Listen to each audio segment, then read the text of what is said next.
우리 시편 1편 전체를 같이 한 절씩 교독하도록 하겠습니다.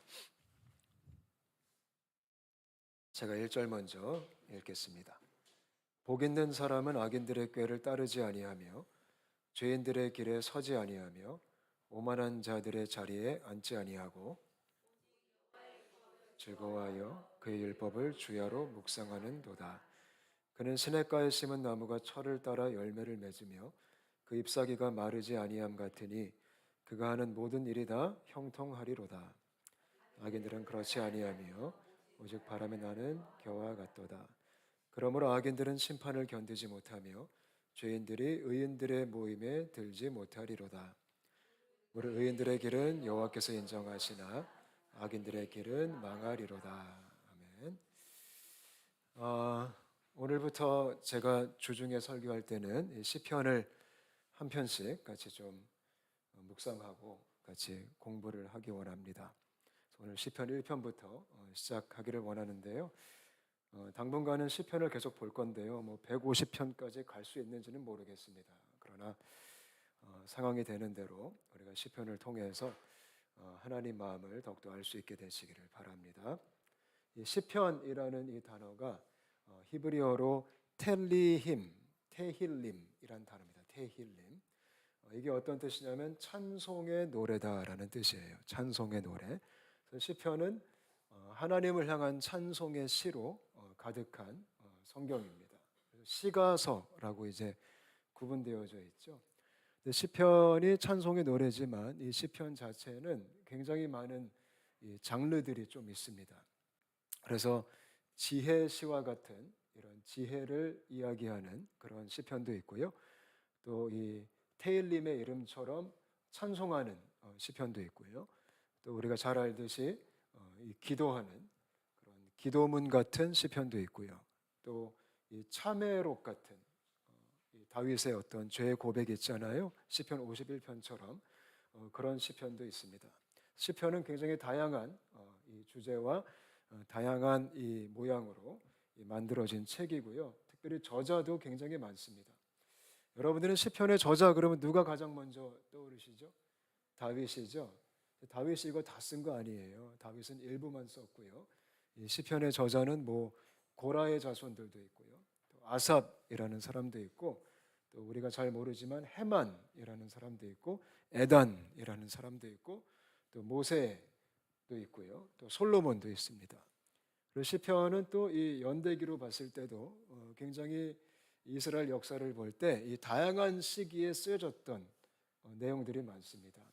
왕정 시대, 포로 시대, 아니면 포로 시대 끝나고 귀환할 때 여러 시대에 걸쳐서 만들어진 이 종합적인 찬송의 노래가 바로 시편입니다. 시편을 편집할 때 하나님의 은혜 속에 이렇게 좀 같이 모아서 학자들이 이거를 주님을 향한 예배로, 주님을 향한 고백으로 잘 만든 것 같습니다. 시편 1편을 같이 보겠는데요. 우리가 가장 제가 볼 때 좋아하는 시편 중에 하나죠. 시편 1편 되게 좋아하시고 또 우리가 시편 중에 또 뭐 좋아하시죠? 시편 23편 좋아하시죠? 여호와는 나의 목자시니 이런 거 되게 좋아하죠. 오늘은 그 유명한 1편을 좀 같이 하나씩 공부하도록 하겠습니다. 1절 말씀은 이렇게 시작합니다. 복 있는 사람은 이라고 시작합니다. 이게 정말 중요한 표현이에요. 여기서 말하는 복 있는 사람이 누굴까요? 하나님의 백성들입니다. 예수님을 믿는 사람들이겠죠. 그 사람을 가리켜서 복이 있는 사람이다라고 선포하고 있습니다. 저는 저와 여러분이 이 사실을 믿을 수 있게 되시기를 바랍니다. 우리는 하나님의 백성들은 이미 복이 있는 사람들입니다. 우리는 복을 받을 사람이 아니고 복을 받은 사람들입니다. 그게 크리스천의 아주 중요한 정체성입니다. 이 정체성을 향한 확신이 있게 되시기를 바랍니다. 기독교는 복을 추구하는 종교가 아닙니다. 기독교는 복에서 시작을 합니다. 복은 우리의 목적지가 아닙니다. 복은 우리의 출발점입니다.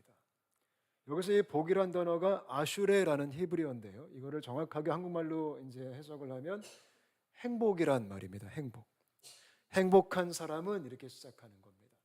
저는 저와 여러분이 행복하게 되시기를 축복합니다.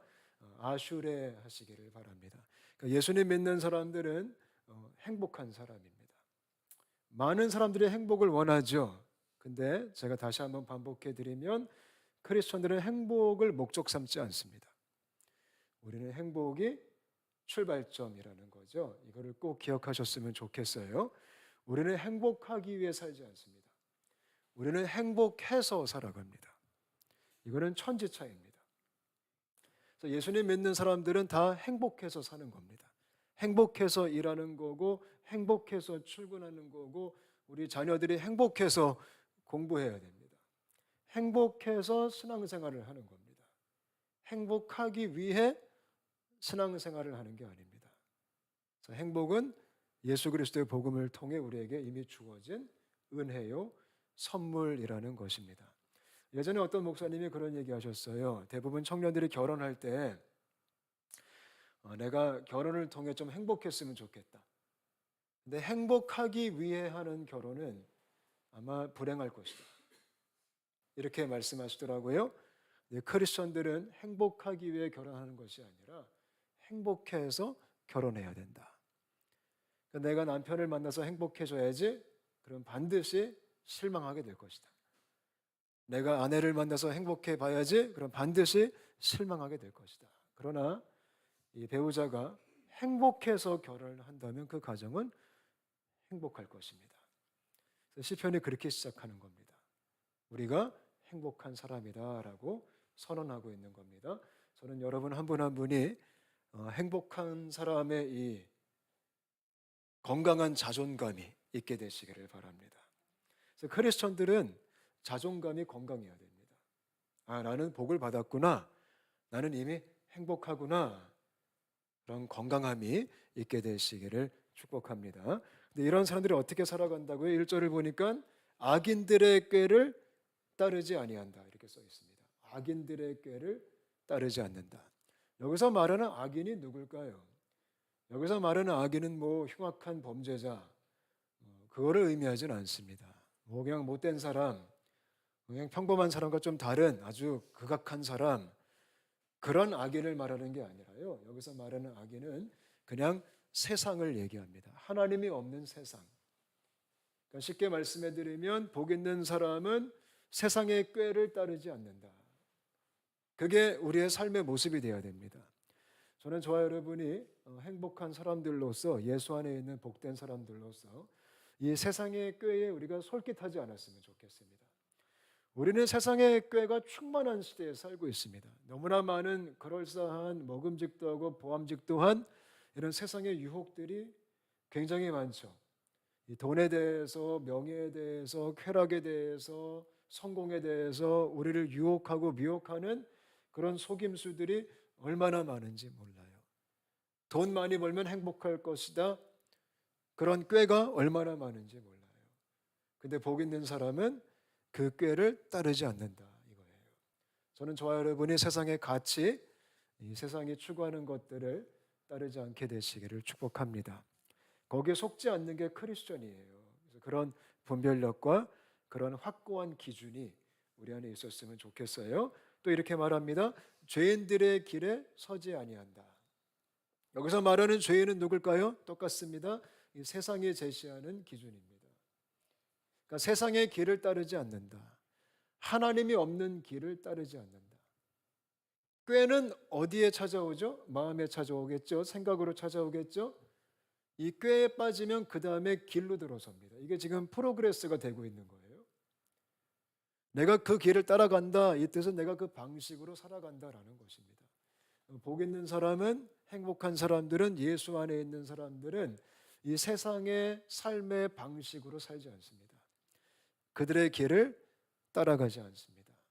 저는 여러분 한 분 한 분이 그 세상 방식을 따라가지 않게 되시기를 축복합니다. 근데 안타까운 게 뭐냐면 교회를 다니셔도 너무나 많은 분들이 이 세상의 길을 열심히 따라갑니다. 세상하고 똑같이 살아갑니다. 근데 크리스천들은 그렇게 살도록 부름받지 않았습니다. 우리는 거룩하게 살도록 부름받았습니다. 그 다음에 오만한 자들의 자리에 앉지 않는다 이렇게 말합니다. 이것도 프로그레스가 된 거예요. 교회에 빠진 사람들은 세상의 방식으로 살기 시작하고 결국 세상의 목적을 향해 나아갑니다. 여러분 세상의 목적이 뭐죠? 한 자리 차지하는 거예요. 한 자리 차지하는 거. 다 그거 하기 위해 살아가죠. 이 세상 사람들은 그 자리 차지하기 위해서 그렇게 열심히 일하고 그렇게 열심히 치열하게 싸우고 그렇게 열심히 밤을 새고 그렇게 열심히 돈을 벌고 그렇게 열심히 업적을 쌓죠. 왜요? 그 자리 차지하고 싶어가지고. 이 자리 싸움이 만만치가 않습니다. 저는 여기서 이 자리라는 표현이 되게 재밌는 것 같아요. 근데 이게 그대로 세상에 추구하는 목적을 보여주고 있는 겁니다. 여러분들은 지금까지 어떤 자리를 차지하시기 위해서 그렇게 열심히 달려오셨습니까? 크리스천들은 이 자리에 대한 욕심이 있으면 안 돼요. 이 교회도 가끔 보면 이 교회 안에도 이 자리 싸움이 있어요. 마치 직분이 이 어떤 계급화돼 가지고 내가 집사님이 되시고 안수 집사님이 되시고 권사님이 되시고 장로님이 되셔서 내가 교회에서 한 자리 차지해야지. 그 순간 그 교회는 무너지는 겁니다. 여러분 예수님 믿는 사람은 자리 차지할 필요 없는 게 왜 그러냐면요. 에베소서 2장 6절을 보니까 우리는 이미 근사한 자리가 주어졌거든요. 아멘이세요? 우리가 어떤 자리가 있는지 아세요? 에베소서 2장 말씀 보니까 우리를 그리스도의 복음으로 그리스도와 함께 살리셨고 우리를 세우셨고 그와 함께 하늘에 앉히셨다. 보좌에 앉히셨다. 여러분 그것만큼 좋은 자리가 없거든요. 여러분 이미 너무 좋은 자리 얻으셨습니다. 그것보다 좀 후진 세상 자리 우리가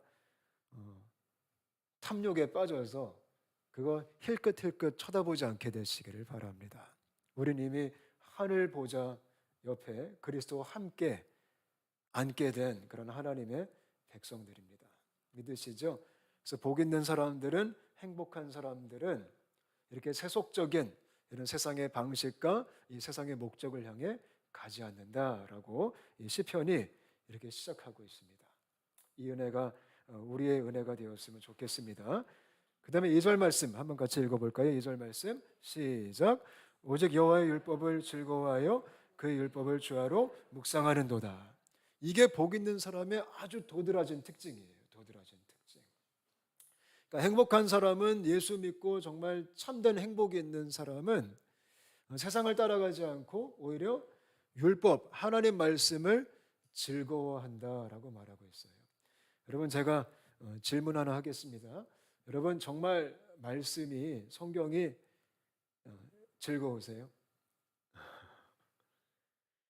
정말 너무 즐겁고 난 성경 보면 너무 행복하고 그냥 너무 재밌고 이걸 눈을 뗄 수가 없고 손에서 떨어뜨릴 수가 없고 하루에 4장 읽는 거 너무 부족하고 4장이 뭐야 40장은 읽어야지. 그런 분들 혹시 계시나요? 참 어렵죠. 그죠? 저도 이 말씀 준비하면서 내가 정말 목사로서 이 성경을 즐거워하고 있는가 아니면 이것이 인생의 짐인가 이걸 정말 두껍기도 하고 어렵기도 하고 이 4장이 이렇게 길 줄은 몰랐고 요즘 레위기 읽고 있는데 이게 뭔 소리인지 무슨 정육점도 아니고 우리 주님이 고기 냄새를 이렇게 좋아하시는가 이런 생각 좀 하면서 근데 복 있는 사람은 여호와의 율법을 즐거워한대요. 이 즐거운 게 뭘까요? 만족한다라는 거예요. 내가 이 말씀으로 만족한다라는 거예요. 만족함이 없는 사람들이 세상에 기웃기웃거려요. 세상 만족을 찾으려고 하죠. 크리스천들은 오직 말씀으로 만족해야지 우리가 세상에 눈을 돌리지 않거든요. 저는 저와 여러분이 하나님의 말씀을 즐거워하며 그 진리로 만족할 수 있게 되시기를 축복합니다. 아멘. 그게 너무 좋아서 그냥 이거면 됐다 이런 고백을 할 수 있게 되시기를 바라요. 제가 예전에 이 중국과 연관된 어떤 영상 클립을 본 적이 있어요. 제 사촌 형도 오랜 기간 동안 이런 말씀드리면 좀 죄송하지만 이 성경이 불법인 국가에 제 사촌 형이 목사님이신데요. 지금 미국에서 목회하시는데 지금도 하고 있는 사역인데 저희 형님이 이 성경 밀수를 이제 해가지고 이 성경이 불법인 나라에 그 성경을 공급하는 사역들을 했어요. 근데 그때 제가 이제 형이 그런 사역을 하니까 그 사역과 연관된 이제 영상을 좀 보게 됐는데 이 중국의 어떤 마을에 이제 성경책이 드디어 도착한 거예요. 그러니까 성경책이 얼마나 귀하겠어요 그들에게는. 왜냐하면 성경을 갖고 있다 걸리면 큰일 날 수 있기 때문에 또 성경을 읽다가 걸리면 정말 생명의 위협도 받을 수 있기 때문에 정말 이게 조심스러운 사역이었거든요. 근데 어떤 영상을 찍었냐면 그들이 성경을 받는 그 영상을 찍은 거예요. 이제 그걸 보급하는. 그래서 큰 괴짝에서 이제 그걸 뜯어가지고 성경책이 나온 거죠. 근데 수많은 중국인들이 꾀죄죄한 모습으로 이 어린아이부터 어른애까지 그거를 너무 이제 이 눈망울이 정말 그 똘망똘망하고 눈물이 그렁그렁한 표정으로 그 박스를 쳐다보고 있는 거예요. 이제 성경이 딱 나왔어요. 풀어졌어요. 이제 선교사님이 그걸 다 공급을 하고 있는데 그걸 받자마자 이 중국 청년들이 이 아줌마들이 어린아이들이 그걸 받고 너무 기뻐서 그 얼굴 표정이 이거는 정말 상상을 할 수가 없습니다. 너무 행복해서 그거를 품에 꼭 안고요. 막 이렇게 흔드는 거예요. 그리고 그렇게 눈물을 흘려요. 이 성경책 받은 게 너무 기뻐서. 제가 그 영상을 보면서 이게 얼마나 마음에 도전이 되는지 제 책장에 먼지만 쌓이고 있는 성경책을 제가 대조적으로 비교하면서 또 종류별로 다 꽂혀 있는 우리 성경책들을 좀 보면서 번역별로 다 있는 우리는 시시때대로 성경책을 바꾸면서 좀 예쁜 성경책 없나? 좀 쉬운 성경책 없나? 뭐 어려워서 못 읽겠다. 가벼운 거 없나?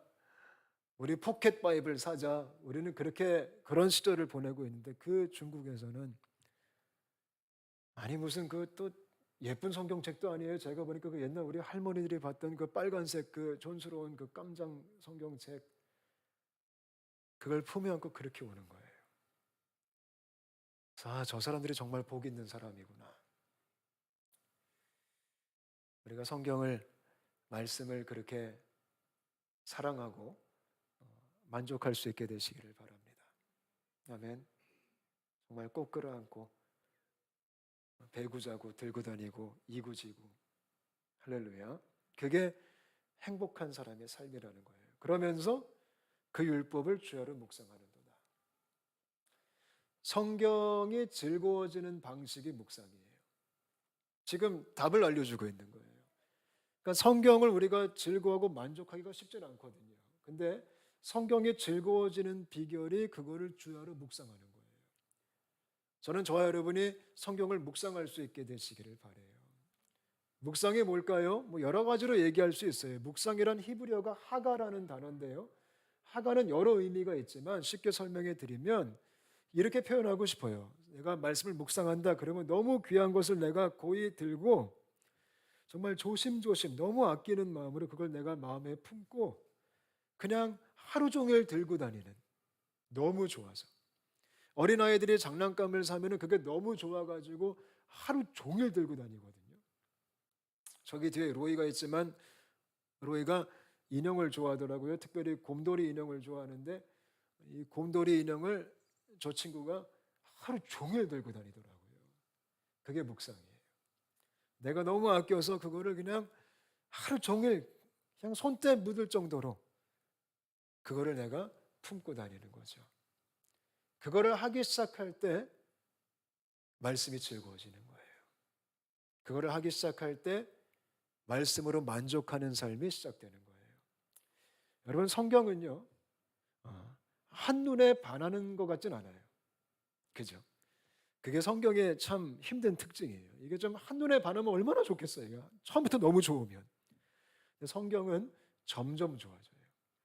묵상이 말씀을 점점 좋아지게 하는 은혜가 있는 거예요. 그래서 꾸준하게 말씀을 가까이 하는 사람이 말씀을 더 깊이 좋아하게 되는 거예요. 그래서 말씀을 가까이 하면 가까이 할수록 여호와의 율법을 즐거워하는 삶이 실제가 되는 거예요. 그러니까 내가 좀 친하게 지내야지 말씀이 좋아지는 거예요. 그런 은혜가 있게 되시기를 바랍니다. 그래서 신앙 짬밥이 좀 길어지면 길어질수록 성경이 더 좋아져야 되는 거예요. 그게 묵상의 힘이에요. 점점 그 진가를 알게 되는 거예요. 전 저와 여러분이 말씀의 진가를 알 수 있게 되시기를 바랍니다. 아, 성경이 정말 진국이구나. 이거를 날마다 깨달을 수 있게 되시기를 바랍니다. 읽을 때마다 새롭고, 아, 이런 은혜가 있다니, 이런 감동이 있다니, 주님 곁에 가는 그날까지 이 묵상의 깊이가 더 깊어지게 되시기를 축복합니다. 이게 복 있는 사람이에요. 제가 저희 교회에서 되게 하고 싶은 게 그냥 계속 이렇게 성경 공부하고 있는 거예요. 이걸 너무 하고 싶어요. 그냥 주일날도 솔직히 이 성경 공부식으로 설교를 하고 싶어요. 같이 막 파워포인트 보면서 이런 뜻입니다. 제 꿈이 우리 성도님들에게 다 노트를 하나 주고 싶은 거예요. 온사랑 설교 파일 해가지고 마치 우리가 대학생 때 이렇게 파일 들고 다니며 공부했듯이 우리가 말씀을 적고 그거를 공부하고, 그래서 집에 그 파일이 하나하나 쌓일 때마다 말씀을 향한 갈망이 더 깊어지고, 그걸 언젠가 꼭 시행하고 싶습니다. 그래서 약간 학교 분위기가 날 수는 있겠지만, 그렇게 우리가 말씀을 깊이 연구하고 함께 동행하기 시작할 때 은혜가 실제가 되기 시작하는 거예요.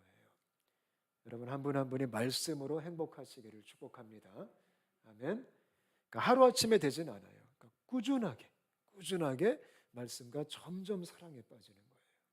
제가 볼 때 갑자기 확 좋아지는 사람은 확 또 냄비 근성 때문에 금방 식어요. 성경은 그냥 꾸준하게 얇고 길게 볼 수 있게 되시기를 바랍니다. 아멘. 3절 한번 같이 읽어볼까요? 3절 시작. 그는 시냇가에 심은 나무가 철을 따라 열매를 맺으며 그 잎사귀가 마르지 아니함 같으니 그가 하는 모든 일이 다 형통하리로다. 아멘. 그러니까 이 말씀을 품은 사람을 지금 나무로 비유를 했어요. 그러니까 복 있는 사람은 말씀을 품은 사람인데, 이 사람을 지금 나무로 비유하면서 그 사람은 어떤 사람이냐면 마치 시냇가에 심은 나무와 같다. 그게 말씀이 있는 사람은 나무인데 어디 심겨진 나무라고요? 시냇가에 심겨진 나무. 시냇가에 심겨진 나무는 어떤 특징이 있을까요? 계속적으로 수분이 공급이 되는 거예요. 여러분, 나무는 수분이 공급되지 않으면 어떻게 돼요? 메말라 버려요. 그리고 생명력을 다 상실해 버려요. 나무한테는 수분 공급이 되게 중요하죠. 근데 그 수분 공급이 말씀이라는 거예요. 저는 여러분들에게 이런 영적인 영양 공급이 있게 되시기를 바랍니다. 그래야지 우리가 건강한 나무가 될 수 있어요. 요한복음 15장도 우리를 나무로 가지로 비유하잖아요. 그 가지가 열매를 잘 맺으려면 그 몸통에 잘 붙어 있어야 된다. 저는 우리가 말씀에 붙어 있을 수 있게 되시기를 축복합니다. 그래서 그런 수분 공급이 원활하게 되는 나무는 크리스천들은 뭐라고 말해요? 철을 따라 열매를 맺는다. 기가 막힌 말씀이죠. 열매를 맺는데요. 얼마나 아름다워요? 저는 저희 공동체가 열매를 많이 맺었으면 좋겠어요. 왜냐하면 예수님 믿는 사람은 뭐로 알아요? 열매로 알거든요. 아, 나는 크리스천이에요. 아무리 말해도 열매 없으면 몰라요. 열매로 우리가 믿음이 있음을 나타낼 수 있는 거예요. 전 여러분 한 분 한 분이 열매가 있었으면 좋겠어요. 근데 그 열매가 철을 따라 맺는데요. 이게 되게 중요한 거예요. 열매는 내가 원할 때 맺히는 게 아니에요. 이걸 저희가 정말 하나님 앞에 내려놔야 돼요. 특히 목회자인 제가.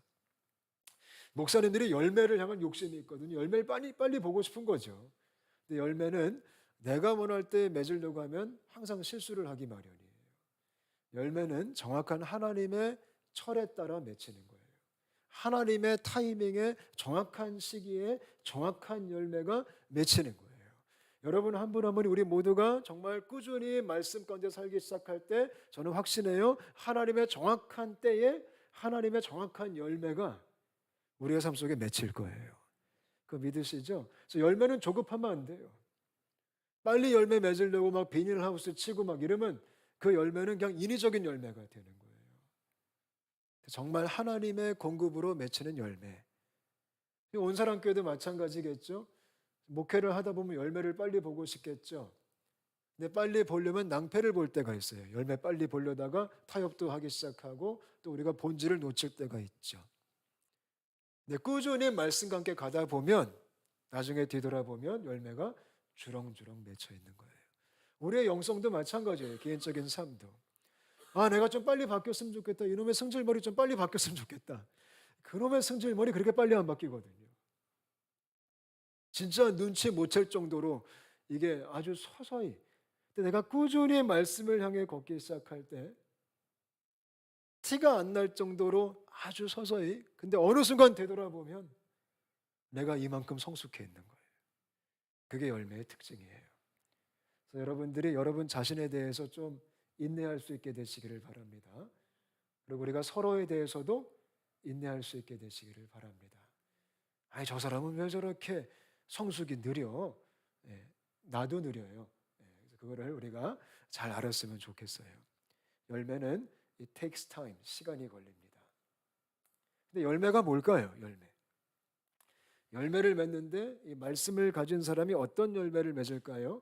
첫 번째로 열매는 가장 첫 번째 의미가 성품의 열매예요. 성품의 열매. 이게 되게 중요한 것 같아요. 그러니까 예수님 믿는 사람들은 성품의 열매가 있어야 돼요. 점점 누구 닮아가야 되죠? 예수님을 닮아가야 돼요. 저도 아직 한참 멀었어요. 정말 제 자신을 볼 때 얼마나 깝깝한지 몰라요. 그래도 포기하면 안 되죠? 꾸준히 말씀 가운데 거하면 반드시 언젠간 우리가 그리스도의 장성한 분량에 이르기까지 가게 될 겁니다. 할렐루야. 그날을 소망할 수 있게 되시기를 바랍니다.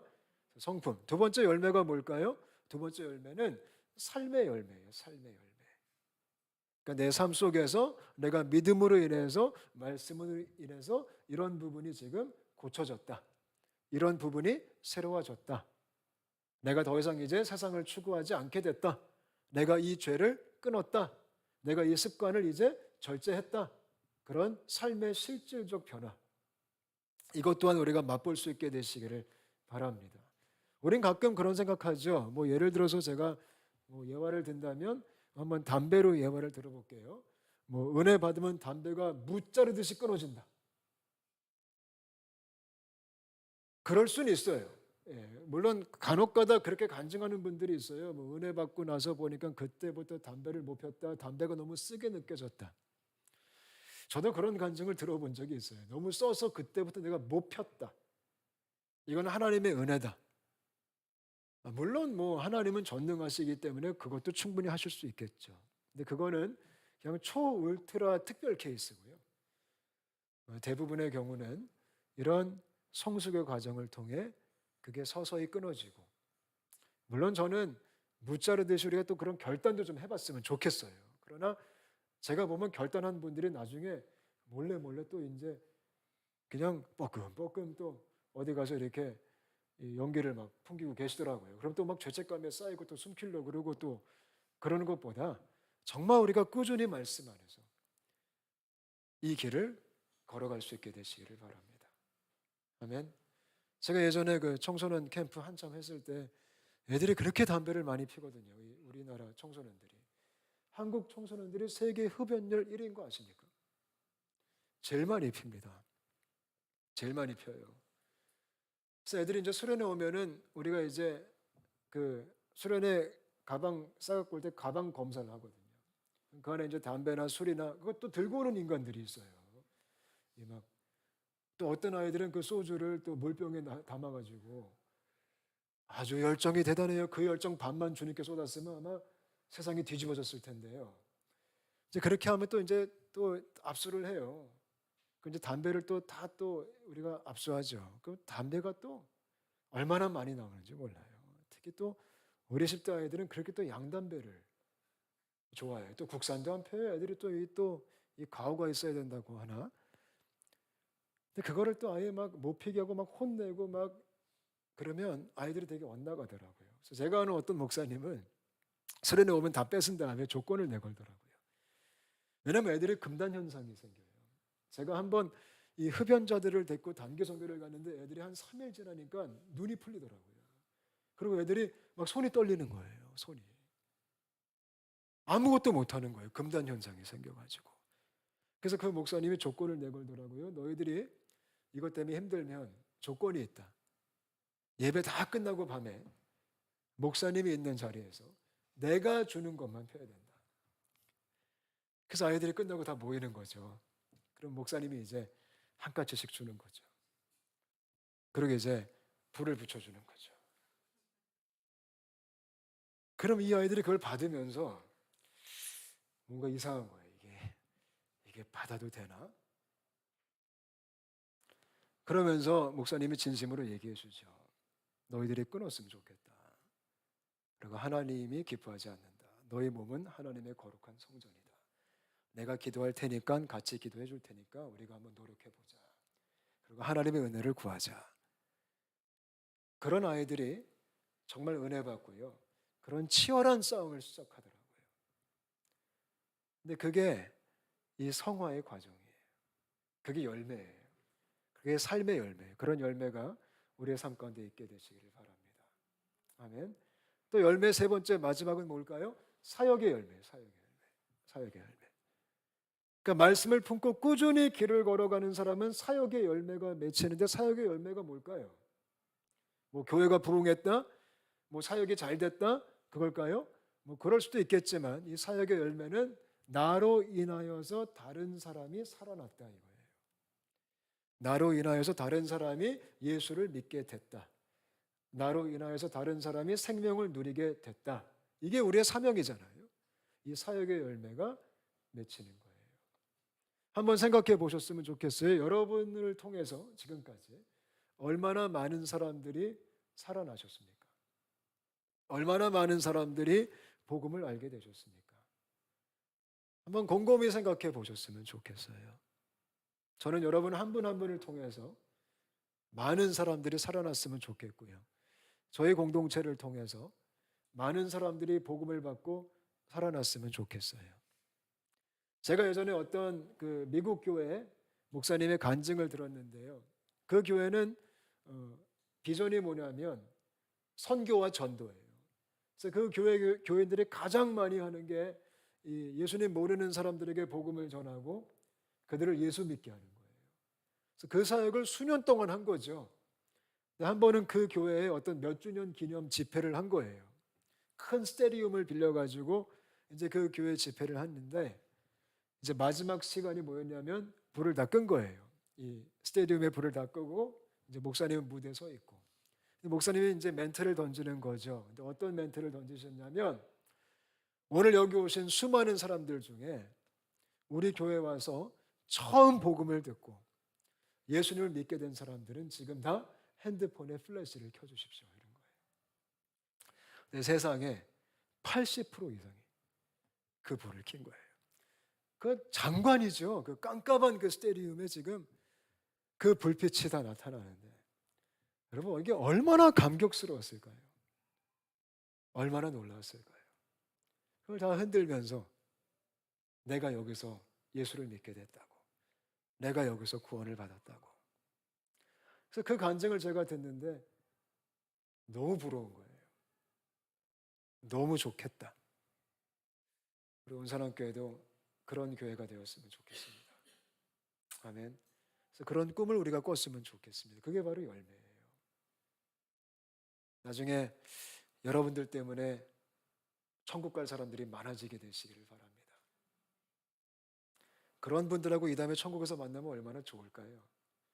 내가 너 때문에 왔잖아. 이러면 얼마나 좋을까요? 그 다음에 4절부터는 6절까지 악인에 대한 얘기를 합니다. 악인에 대한 얘기. 악인의 특징이 뭐죠? 흔들흔들 거린다라는 거예요. 흔들흔들 거린다. 이게 악인의 특징이에요. 좌로나 우로나 너무 치우쳐요. 너무 치우쳐요. 이게 하나님이 없는 복음이 없는 말씀의 기준이 없는 사람들의 모습이에요.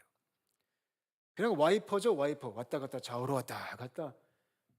그냥 이 소리 듣고 솔깃 저 소리 듣고 솔깃 일로 갔다가 절로 갔다가 자기도 지금 정신을 못 차릴 정도로 여기 좋다 그러면 저기 가고 저기 좋다 그러면 저기 가고 그게 이 진리가 없는 사람들의 모양새라는 거예요. 여기서 말하는 악인은 뭐 범죄자를 얘기하는 게 아니죠. 여기서 말하는 악인은 하나님이 없는 사람들이에요. 저는 저와 여러분이 좌로나 우로나 치우치지 않게 되시기를 바랍니다. 근데 가끔 크리스천들 중에서도 굉장히 왔다 갔다 거리는 분들이 많아요. 제가 예전에 군 생활할 때 보면 특별히 훈련소에서 이 종교 활동 시간이 일요일마다 주일마다 있거든요. 그러면 이제 주로 3대 종교가 있어요. 기독교, 천주교, 불교가 있어요. 그래서 법당이 있고 성당이 있고 교회가 있거든요. 훈련소 안에는. 그러면 이 신병들이, 이 군인들이 정말 왔다 갔다 잘해요. 근데 뭐 때문에 왔다 갔다 거릴까요? 그놈의 먹을 거. 야, 오늘 법당에서 떡 준대. 다 법당 가요. 야, 오늘 성당에서 돈가스 준대. 다 성당 가요. 야, 오늘 교회 위문 공연 온대. 오늘 자매님들 온대. 다 교회 가요. 정말 줏대가 없죠. 네. 근데 그게 악인들의 특징이에요. 그냥 뭐 세상이 여기 좋다 그러면 다 그걸로 따라가고 다 쫓아가고. 근데 그런 악인은 하나님의 심판을 견디지 못하고 의인들의 모임에 올 수가 없고 6절에 뭐라고 말해요? 망하리로다 이렇게 말해요. 저는 저와 여러분이 견고한 이 진리의 반석이 있게 되시기를 바랍니다. 그게 복 있는 사람이에요.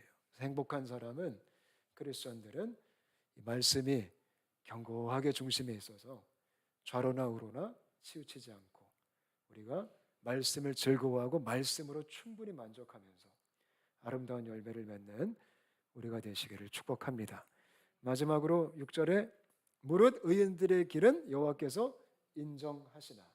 여기서 인정이 무슨 뜻일까요? 안다라는 거예요. 안다. 그 길을 하나님이 안다. 하나님이 여러분 한 분 한 분을 안다라고 말씀하는 거예요. 내가 너 알아. 너 그렇게 살았지? 여러분 이게 얼마나 감격스러울까요? 그 은혜를 우리가 마음껏 누리는 그런 행복한 분들 되시기를 축복합니다. 같이 한번 기도하겠습니다. 우리 합심해서 같이 기도했으면 좋겠어요.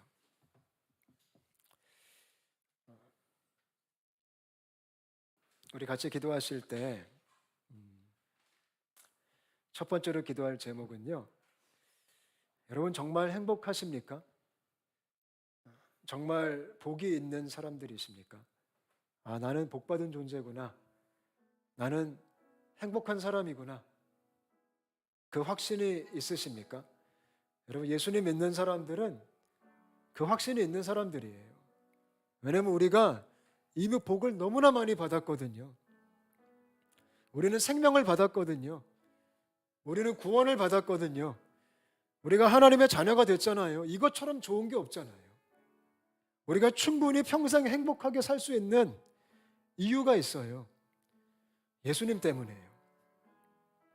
안타까운 게 너무나 많은 분들이 이 행복을 다 잊고 살아요. 아, 난 불행해. 내 환경이, 내 처지가 너무 안 됐어.